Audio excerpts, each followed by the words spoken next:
নমস্কার, আমি doctor Abhik Ghosh, homoeopathy doctor. আজকে আমরা আবারও গলব্লাডার স্টোন নিয়ে কথা বলবো। প্রতিবার আমরা গলব্লাডার স্টোন নিয়ে যে কথাগুলো বলে থাকি সেটা হচ্ছে পেশেন্ট এই এত পাথর নিয়ে এসেছিল এবং আজকে রিপোর্ট করে দেখলাম যে পেশেন্টের পাথর নেই। এইভাবে আমরা রিপ্রেজেন্ট করে থাকি, কিন্তু আজকের পেশেন্টটা একটু ডিফারেন্ট। কিরকম? আমরা আজকে এই পেশেন্টকে এখনো ঠিক করে উঠতে পারিনি। পেশেন্ট এখনো এভিডেন্স আছে, তার ভেতরে লিউমেনের মধ্যে এখনো গলব্লাডার স্টোন রয়েছে, আগের থেকে এখন একটু কম। তাই এটা হচ্ছে মাঝপথে পেশেন্টকে ডেকে আবারও তার থেকে কিছু শুনে নেওয়া যে পেশেন্ট আগের থেকে এখন কেমন আছে। আমরা আগামী দিনে আবারও যখন কমপ্লিট করতে পারবো তখন আবারও এই জিনিসটাকে আপনাদের সামনে তুলে ধরবো। কিন্তু আজকে মাঝখানে পেশেন্ট দেখতে দেখতে আজকে 3 মাস হয়ে গেছে। 3 মাসের পরে পেশেন্ট কেমন আছে সেটা একবার শুনে নিই। আপনি বলুন, আপনার কোথায় বাড়ি? আমার বাড়ি হাঁসখালি, উলাসি, বগুলা থেকে যেতে হয়। এটা কোথায়? হাঁসখালি, নদিয়া।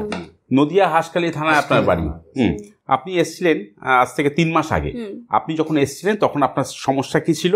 সমস্যা ছিল আমার প্রচন্ড গ্যাস ছিল, তারপর আমার অনেক সমস্যা ছিল, বমি হতো, যন্ত্রণা হতো, কিছু খেতে পারতাম না, উঠতে পারতাম না, মানে সবসময় শুয়েই থাকতাম। আমাকে ধরে নিয়ে এসেছিল এখানে, মানে এতটা অবস্থা খারাপ ছিল আমার। তারপর এখানে আমি ওষুধ খাওয়ার পর এখন খুব ভালো আছি। তো আপনি কাজকর্ম কেমন করতে পারছেন? কাজ করতেই পারতাম না, মানে বেড রেস্ট, মানে শুয়ে থাকতাম। এটা কতদিন ধরে হয়েছিল?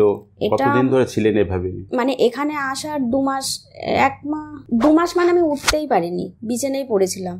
তারপর এখান থেকে ওষুধ খাওয়ার পর ভালো আছি। সে তো 3 মাস ধরে চলছে। এবার ভালোটা কিভাবে কি ভালো হলো আর কতদিনে ভালো হলো? আজকে কিরকম অবস্থা? এখানে আমি প্রথম মাসে কি ভালো হলো? প্রথম মাসে গ্যাস ছিল, হালকা গ্যাস একটু কম হলো, ব্যথা যন্ত্রণা হালকা ছিল, অনেক কম হয়ে গিয়েছিল। তারপর এখন আস্তে আস্তে খুবই ভালো। এখন পেটে ব্যথা আছে না? পেটে ব্যথা নেই। তারপর মানে শরীর দুর্বলও নেই, তখন দুর্বল ছিল, উঠতে পারতাম না।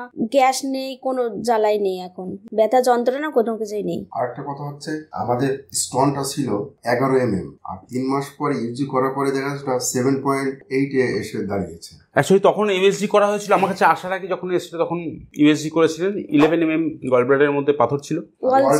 ওয়ালটা ছিল আপনার 3 আর এখন নরমাল আছে। এখন 16/11/2023 এই সময় আবার ইউএসজি করে নিয়েছে 7.8 mm। আমি এটাকেও বিরাট কিছু আনন্দিত নই এই মুহূর্তে, তার কারণ পেশেন্ট এরপরেও অনেকটা পথ তাকে পার করতে হবে এবং এই পেশেন্টের সিমটমস, পেশেন্ট কতটা হেলদি হলো ওষুধ খেয়ে, পেশেন্টের গ্যাস, অম্বল, অ্যাসিডিটি চলে গেল, এটাই আমাদের মুখ্য উদ্দেশ্য। এইভাবেই যদি আমি কন্টিনিউ করতে পারি, সারাদিনে 2 চামচের বেশি যদি তেল না খাওয়া যায় এবং এইভাবে মেডিসিন খেয়ে হেলদি লাইফ লিড করা উইথ এক্সারসাইজ যদি কন্টিনিউ করতে পারি আরও 4-5 মাস, অটোমেটিক্যালি আমার মনে হয় এই পাথরটাকে হয়তো আমি পরে দেখতে পাবো না, আর পেশেন্ট ততক্ষণে ভালো। তো এমনি এই মুহূর্তে আপনি কোনো ফিল করেন আপনার কোনো সমস্যা আছে? কোনো সমস্যা নেই, এখন আমি পুরোই সুস্থ। আমার মনে হয় আমি পুরোই সুস্থ। জাস্ট এটাই হচ্ছে হোমিওপ্যাথির কাজ, যে সিমটমসটাকে উইথড্র করেছে, করে ডাইজেশনটাকে উন্নত করেছে, করে এখন পেশেন্ট অনেকটা হেলদি। এই হেলদি কন্ডিশনটাকে যদি আমরা 5-7 মাস আরো কন্টিনিউ করতে পারি তাহলে আশা করব ভেতরের যে এভিডেন্সটা আছে সেটা আর পরে খুঁজে নাও পাওয়া যেতে পারে। আর আগামী দিনে সেটা দেখার বিষয়। আমরা আবারও ইএসজি করে যখন কেসটা এন্ড হয়ে যাবে, সেরে যাবে, তখন আবার আপনাদের দেখাবো। নমস্কার, ভালো থাকবেন।